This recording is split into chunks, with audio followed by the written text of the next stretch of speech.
From the Library of Congress in Washington, D.C.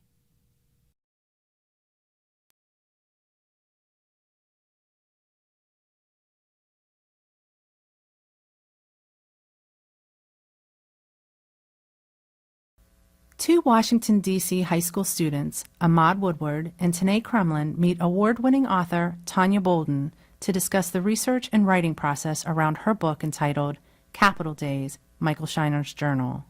The book spans more than 60 years of American history, highlighting a period of immense change in our country and its capital, much of it witnessed by Michael Shiner. Born enslaved, but eventually able to secure his freedom, Shiner left behind a rich journal which is housed at the Library of Congress.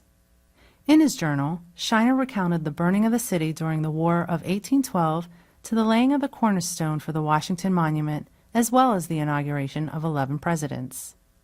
Much as she did in her award-winning books, Maritcha and Searching for Sarah Rector, Tonya Bolden expertly examines the intricacies of American history through the lens of one person's life.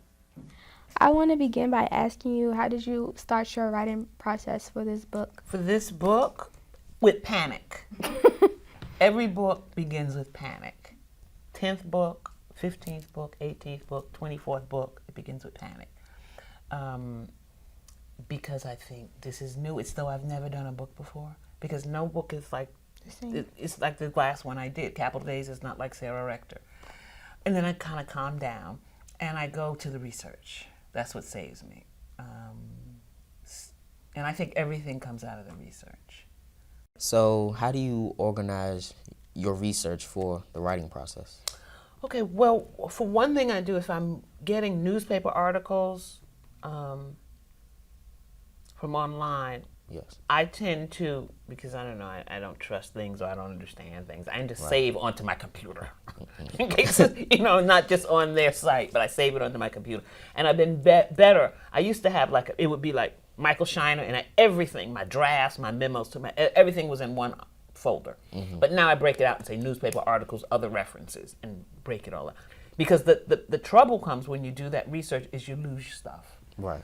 So generally when I write also, sometimes I write and research and kind of switch back and forth. So I may be writing, this was the passage when he talks about the year without summer. And then I'll put TK, go find out what that means. I'll look it up quickly and then I'll keep writing. And then I'll go back and research what I don't know. Sometimes I need to write it out and put TK, yes, what I don't know, and then go back and fill in the blanks. What does TK mean? Well, they say it just means to come, although it doesn't make any sense. But I think it's because the only combination of letters that don't exist in American English. I don't think you'll find any word.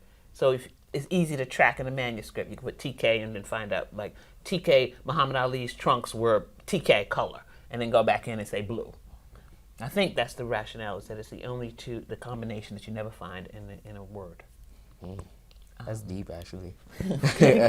So a lot of times, because I think there's a difference between, kind of getting the arc and getting the story out, and then getting you can always find the details.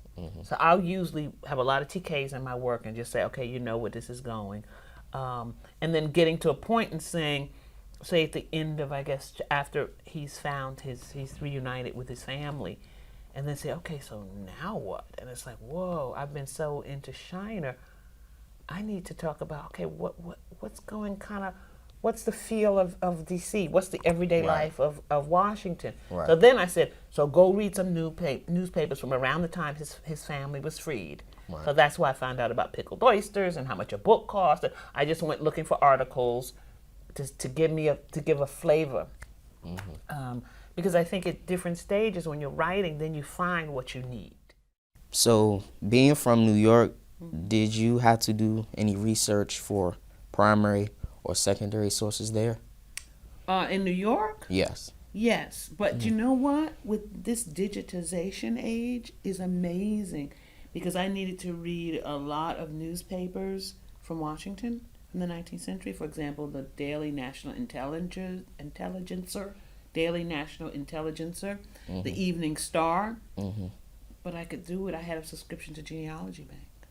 So, from my desktop, I could read all these newspaper articles.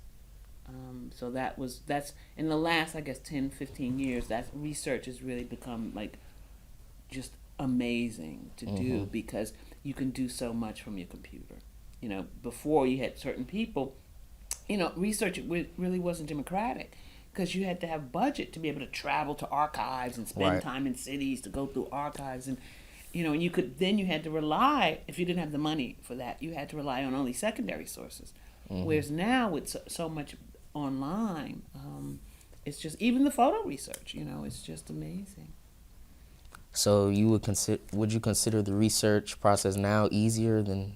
I would How's say, well, it's easier to do. We can access more material, but you can become so obsessive because there's so many subscriber sites or free sites. You could just go and go and go and go and go crazy. So at least I always think, well, I'm learning something, I'll use in another book. Because, you know, I'll go read every article about, then, you know, you go off on tangents. But see, going off on tangents is how I found Shiner. I was researching something searching for, say, a rector. And I stumbled upon Shiner. So it has its benefits. But it's much easier and less expensive to research now. You can dig deeper. See, the problem before was a lot of times you're dealing with secondary sources and you get a quote, right? Yes. And you use it and you quote it and you give your source. But I started to notice sometimes I would see a quote in a secondary source and I would try to go find the original. And very often I find that people, what they do is they'll take a quote and kind of manipulate it in a way so that it illustrates their point. But when you read the original quote, you say, that's not quite what they mean. Right. So that's one thing I can do now. I can go, if someone was quoted in the Evening Star, I can go now check the Evening Star and use the primary source. So, yeah. This has been a presentation of the Library of Congress. Visit us at loc.gov.